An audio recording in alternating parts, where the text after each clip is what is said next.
है तो अपने टायर्स को एयरप्लेन की तरह हाइड कर लेती है और कम्प्लीटली हवा में रन करती है, जिसकी स्पीड 600 किलोमीटर पर आवर तक होती है। नॉर्मल ट्रेन्स के अंदर फ्रिक्शन एक बहुत बड़ा रीजन होता है मेंटेनेंस का, लेकिन इस ट्रेन में ऐसा कुछ भी नहीं है। सबसे पहले परमानेंट मैग्नेट आती है, इसके बाद में इलेक्ट्रोमैग्नेट और इन सबसे ऊपर सुपर कंडक्टिंग मैग्नेट, जो बहुत ज्यादा पावरफुल होती है और इसी मैग्नेट का यूज यह मैग्लेव ट्रेन करती है। जापान के इंजीनियरों ने यह ट्रेन 1997 में बना ली थी और आज कुछ कंट्री और भी है जो इनको यूज कर रहे हैं। इस मैग्नेटिक ट्रेन को सक्सेसफुली ऑपरेट करने की 3 रिक्वायरमेंट होती है। फर्स्ट, प्रोपेल मींस ट्रेन को आगे कैसे बढ़ाया जाए। सेकंड, लेविटेशन, जब ट्रेन 600 किलोमीटर पर आवर की स्पीड में चलती है तो मैकेनिकल कांटेक्ट फ्रिक्शन का बड़ा रीजन बनता है, जिसकी वजह से आग लग सकती है। तो ट्रेन को सरफेस से हवा में लेकर आना मैग्नेट की हेल्प से, उसी को मैग्नेटिक लेविटेशन बोलते हैं। 3, गाइडेंस, सक्सेसफुल लेविटेशन के बाद में ट्रेन को एक पाथ पर गाइड करना। सबसे पहले बात करते हैं सुपर कंडक्टिंग मैग्नेट की। मैग्नेटिक लेविटेशन ट्रेन के लिए एक स्ट्रॉन्ग मैग्नेटिक फील्ड की जरूरत पड़ती है। जितना मैग्नेट का मैग्नेटिक फील्ड स्ट्रॉन्ग होगा तो ट्रेन को एक बेस्ट लिफ्टिंग और प्रोपेलिंग फोर्स मिलेगा, जो ट्रेन को अच्छी स्पीड प्रोवाइड करवाएगा। इलेक्ट्रोमैग्नेट की कुछ लिमिटेशंस होती है, जब उसकी लिमिट से ज्यादा उसमें करंट फ्लो करता है तो वह फेल हो जाती है हीटिंग की वजह से। लेकिन सुपर कंडक्टिंग मैग्नेट के साथ में ऐसा नहीं है। सुपर कंडक्टिंग मैग्नेट में जो भी कंडक्टर यूज होते हैं उनका टेम्परेचर क्रिटिकल टेम्परेचर से नीचे रखा जाता है। सुपर कंडक्टिंग मैग्नेट में लगे कंडक्टर का रेजिस्टेंस 0 होता है, जिसकी वजह से हेवी करंट इन कंडक्टर में आसानी से फ्लो कर जाता है बिना किसी रोक टोक के। अब यदि इस मैग्नेट में लगे कंडक्टर का रेजिस्टेंस 0 है तो जब एक बार सुपर कंडक्टिंग मैग्नेट को किसी एक्साइटिंग कोइल से चार्ज कर दिया जाता है तो इसके अंदर लगी शॉर्ट सर्किटेड कोइल हमेशा के लिए चार्ज को स्टोर करके रख लेगी और फिर हमें कभी भी इसको सप्लाई देने की जरूरत नहीं होगी। सुपर कंडक्टिंग कोइल के अंदर trapped DC current circulating type होता है, जो एक स्ट्रॉन्ग मैग्नेटिक फील्ड प्रोवाइड करवाता है।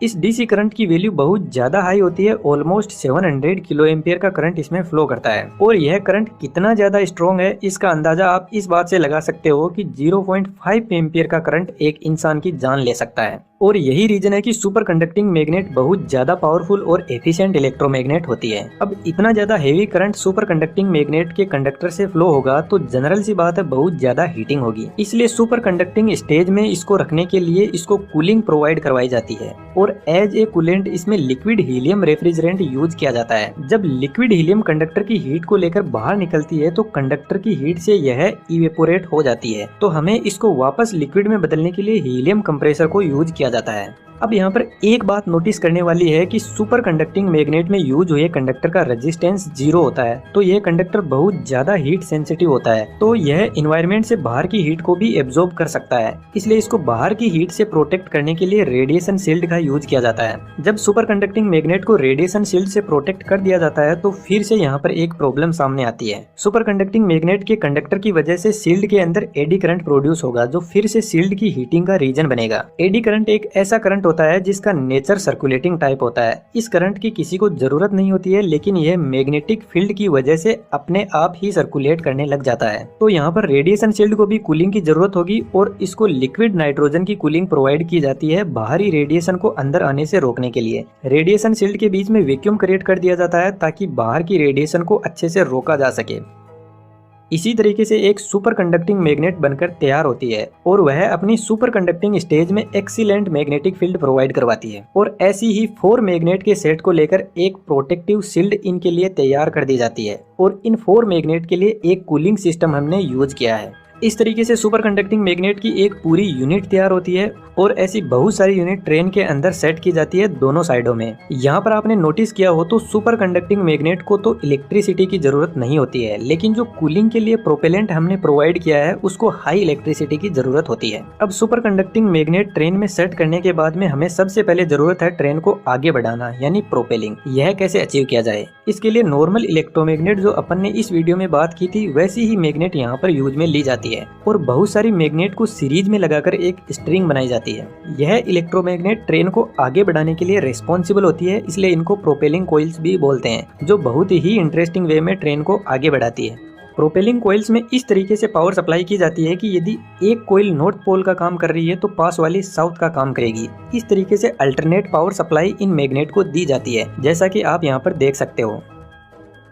जिनको पता नहीं है मैं उनको बता देता हूँ। इलेक्ट्रोमैग्नेट एक ऐसी मैग्नेट होती है जिसके फील्ड को हम बदल सकते हैं। हम हमारी इच्छा से नॉर्थ पोल को साउथ बना सकते हैं और साउथ को नॉर्थ बना सकते हैं, लेकिन परमानेंट मैग्नेट के पोल एकदम फिक्स होते हैं। इस तरीके से इस मैग्नेट को एक गाइडेड वे के अंदर सेट कर दिया जाता है ट्रेन के दोनों साइड में। अब यहाँ पर यह देखना बहुत इंटरेस्टिंग होगा कि सुपर कंडक्टिंग मैग्नेट और इलेक्ट्रोमैग्नेट दोनों मिलकर कैसे ट्रेन को प्रोपेलिंग फोर्स लगाती है। यहाँ पर ध्यान देने वाली बात है कि सुपर कंडक्टिंग मैग्नेट अपने फील्ड को नहीं बदल सकती, उनके नॉर्थ और साउथ पोल एकदम फिक्स होते हैं। यह एक परमानेंट मैग्नेट की तरह काम करती है।